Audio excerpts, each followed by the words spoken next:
The American Recovery and Reinvestment Act that I will sign today, a plan that meets the principles I laid out in January, is the most sweeping economic recovery package in our history.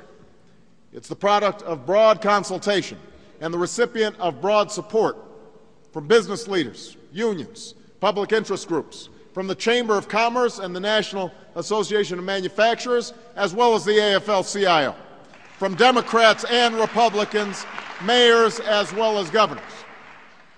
It's a rare thing in Washington for people with such diverse and different viewpoints to come together and support the same bill. Now, what makes this recovery plan so important is not just that it will create or save 3.5 million jobs over the next 2 years, including 60,000 plus here in Colorado. It's that we're putting Americans to work doing the work that America needs done, work that will bring real and lasting change for generations to come. Because we know we can't build our economic future on the transportation and information networks of the past. We are remaking the American landscape with the largest new investment in our nation's infrastructure since Eisenhower built an interstate highway system in the 1950s. We're taking the most meaningful steps in years towards modernizing our healthcare system.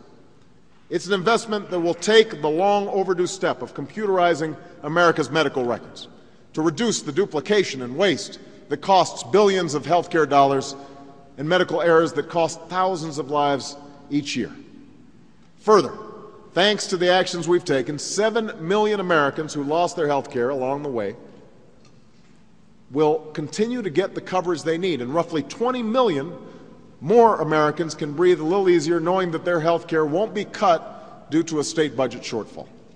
It's an investment that will save taxpayers over $1 billion by slashing energy costs in our federal buildings by 25%. Save working families hundreds of dollars a year on their energy bills by weatherizing over 1 million homes. And it's an investment that takes the important first step towards a national transmission superhighway that will connect our cities to the windy plains of the Dakotas and the sunny deserts of the Southwest.